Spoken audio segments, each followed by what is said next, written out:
Hello, welcome to my very first class of IELTS by Tina IELTS. Jadi hari ini aku bakalan jelasin tentang IELTS Reading Academic, overview-nya dan juga general tips and trick. Plus juga kita akan bahas tentang true, false, or not given questions. Ya, jadi untuk overview IELTS Researcher yang pertama itu bagi yang mungkin belum tahu, jadi IELTS Reading itu ada total of 3 passages. Jadi ada 3 teks panjang yang harus dikerjakan dalam waktu 60 menit. Nah, total pertanyaannya itu ada 40. Jadi nanti satu passage biasanya sekitar 13 atau mungkin 14 ya sekitar segitu.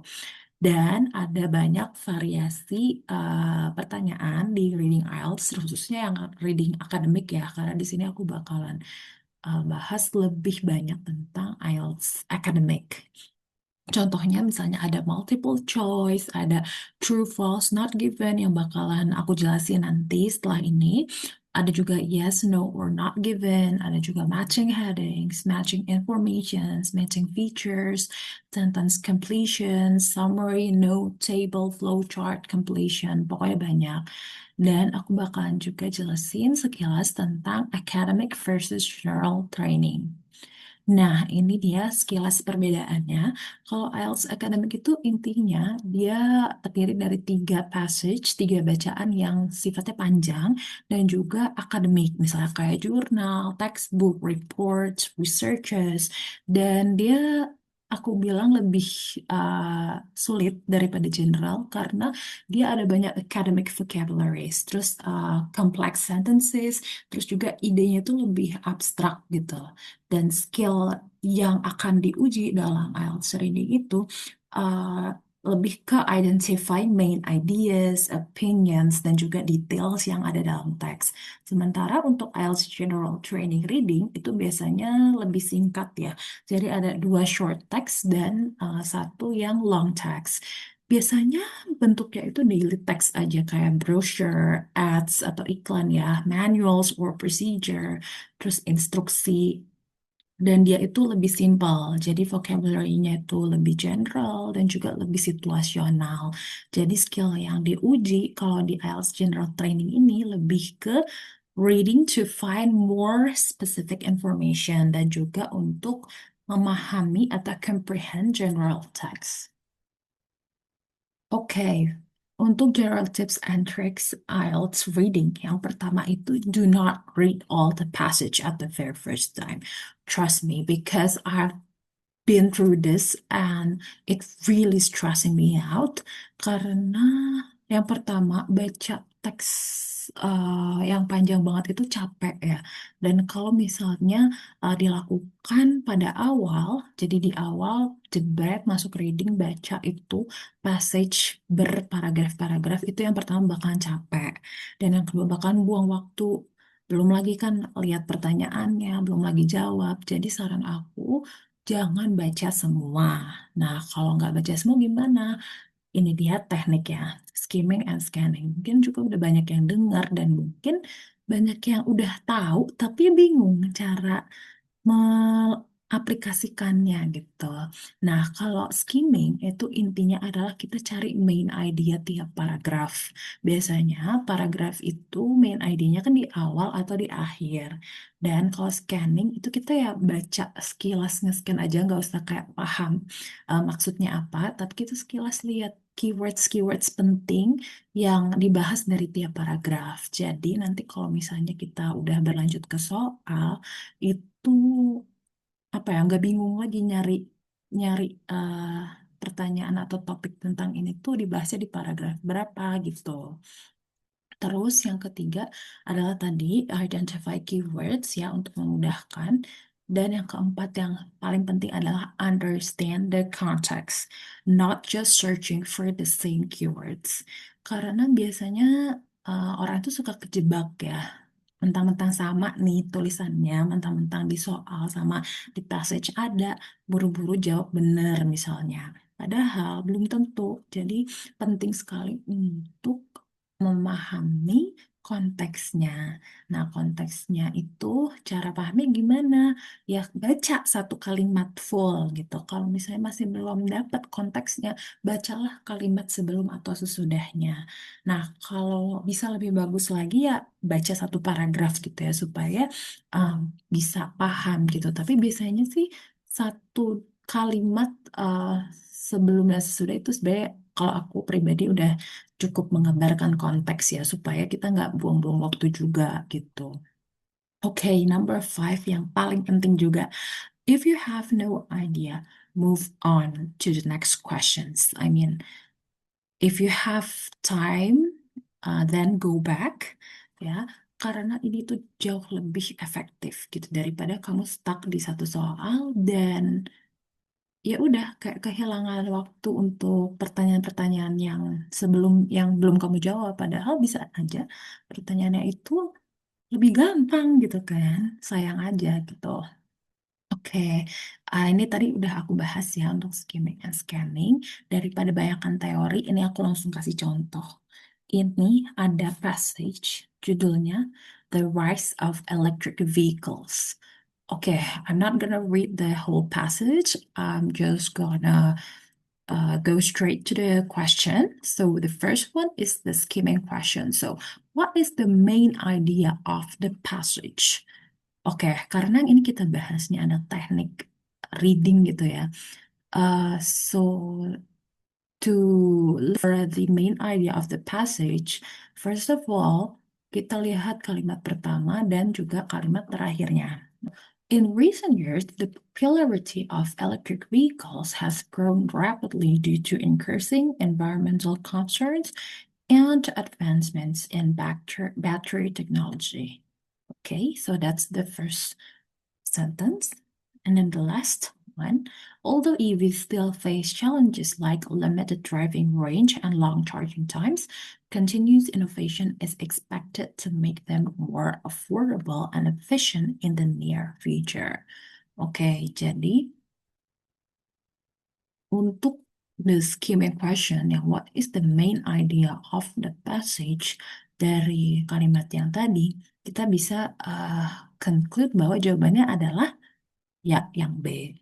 The increasing popularity and development of electric vehicles. Kenapa? Coba kita translate ya di kalimat pertama. In recent years, tahun-tahun ini, the popularity of EVs, popularitas dari kendaraan listrik has grown rapidly, berkembang secara pesat, ya, due to increasing environmental concerns, karena ada concern di bidang lingkungan, and advancements in battery technology, dan juga perkembangan teknologi di bidang baterai.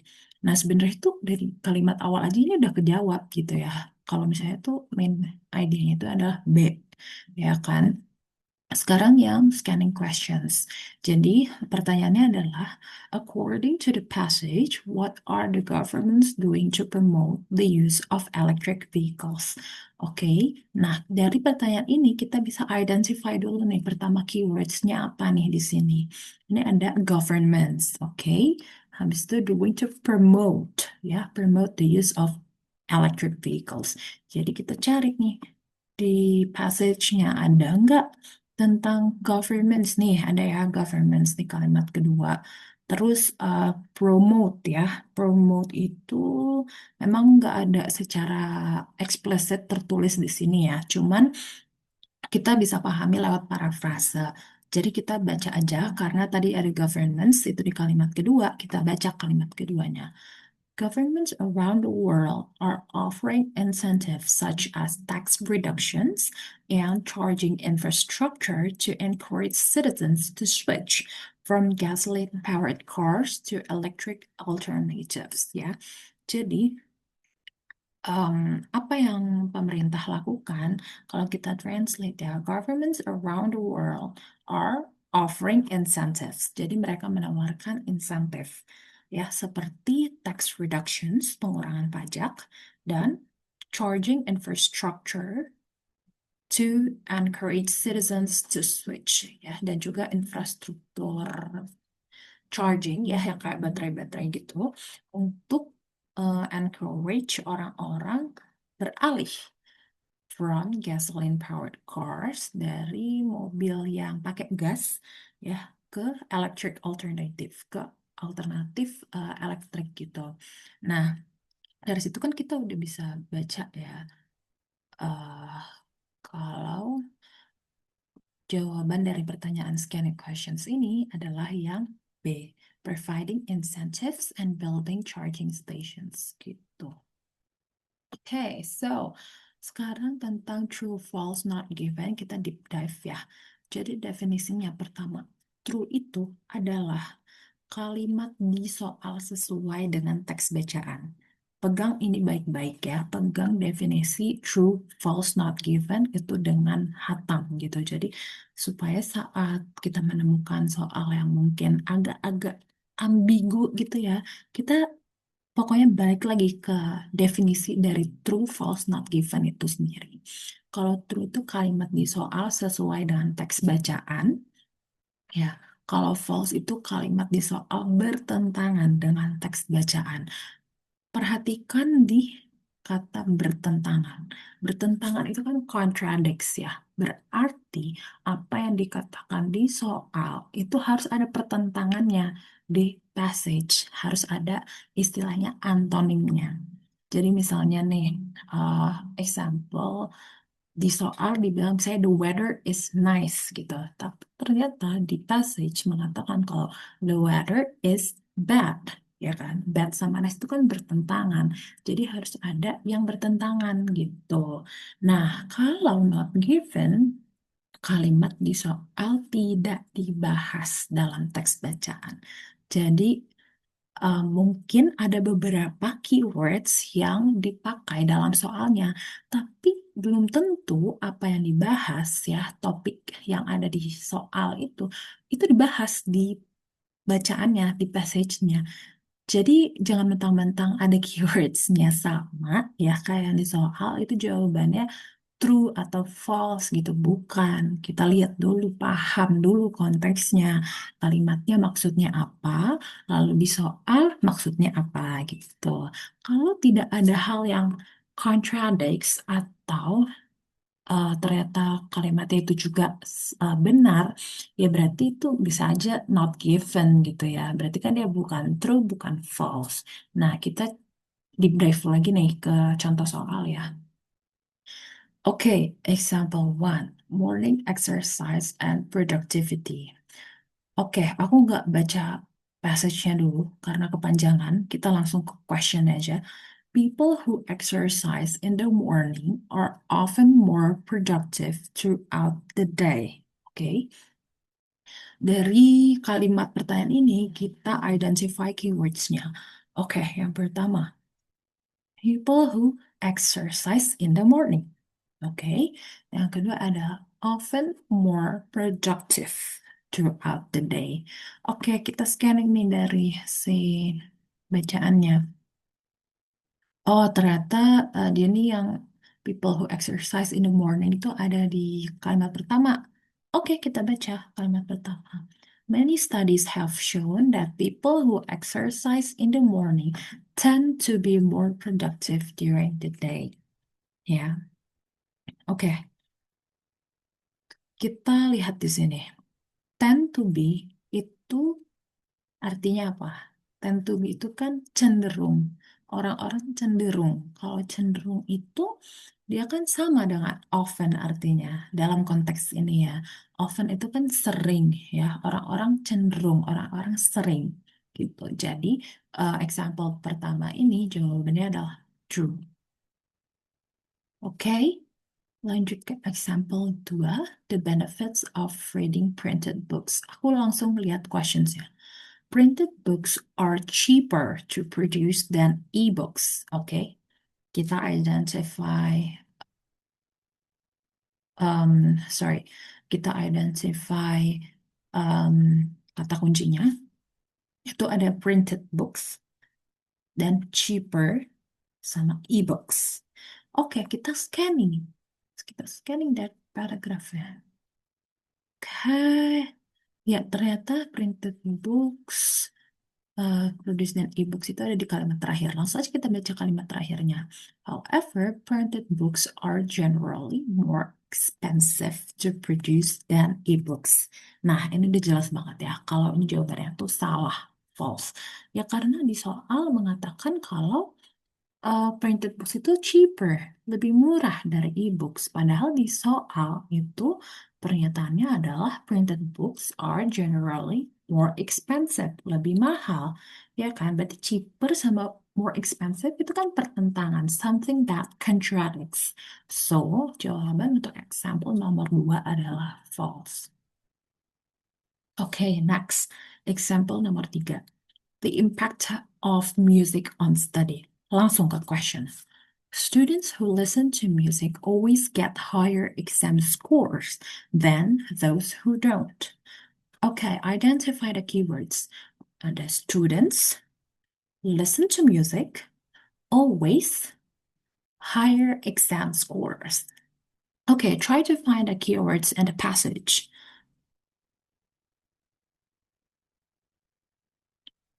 Okay, ya, students. Ya, ini ada students. Higher exam scores, nggak ada. Ya, oke. Jadi karena nggak ada ini kemungkinan ini not given. Tapi kita pastikan lagi dari kalimat per kalimatnya. Nih, concentrate better while studying. Oke, berarti itu lebih ke bahas ke konsentrasinya kan, bukan ke nilainya. Terus kalimat kedua type of music ya. Terus kalimat ketiga lebih ke overall effectiveness ya, bukan mengatakan kalau dia akan mendapatkan nilai yang lebih tinggi. So, example nomor 3 jawabannya not given gitu. Oke, so another tips and trick. Yang pertama, understand the meaning ya. Do not just look for the same keywords. Itu jebakan, hati-hati ya. Kalau misalnya ada keywords yang sama, tapi di passage-nya ternyata topik topiknya itu apa yang dibahas itu beda. Wah, itu berarti beda gitu. Berarti itu bukan true gitu. Oke. Kedua, paraphrase, look for synonyms. Seperti yang tadi udah aku contohin, itu ada banyak parafrase ya di situ ya, ada banyak penggunaan sinonim. Jadi nggak akan selalu apa yang keywords yang ada di soal itu plek ketiplek sama kayak yang di passage ya. Jadi em, perbanyak juga perbendaharaan kata ya terkait dengan sinonim, terkait dengan parafrase supaya dia semakin bisa paham gitu passage dengan lebih mudah. Yang ketiga, be careful of common traps ya. Seperti misal all, majority, some ya.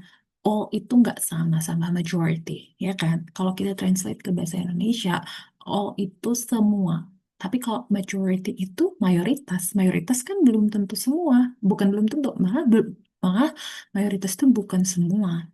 Ya, jadi be careful ya. Ini common traps yang cukup sering, tapi sebenarnya ini gampang ya. Kalau kamu udah identify, udah ini gampang, ini enak banget kerjain soalnya. Oke, nah ini trik yang paling penting juga. Answers come in order. Di IELTS itu biasanya soal itu ngurut gitu. Misalnya nih, aku punya 5 pertanyaan true, false, not given. Ternyata mereka setelah aku skimming and scanning ya, ternyata mereka ada di paragraf 1 sampai 3, jadi di awal gitu. Biasanya ya urutannya itu sesuai dengan urutan yang di passage juga gitu. Jadi nomor 1 duluan, nomor 2 berikutnya, nomor 3 berikutnya, nomor 4, 5, dan seterusnya. Nah, jadi, salah satu tips and trick kalau misalnya nih, kamu nomor 1 sama nomor 3 udah yakin gitu ya. Terus kamu nomor 2 itu mengalami kesulitan. Kamu tuh kayak sulit gitu identify keywordsnya. Mungkin karena dia di paraphrase atau mungkin karena ya kalimatnya kompleks aja gitu. Jadi kamu nggak ngeh. Nah, ya udah, kamu coba cari kalimat di antara Nomor satu sama nomor tiga. Biasanya kemungkinan besar itu ya jawabannya yang ada di kalimat situ gitu. Karena biasanya dia selalu in order ya, most of the time. Okay, so that's all for today's short class. Thank you for watching and thank you for listening. Stay updated for upcoming class session. Bye.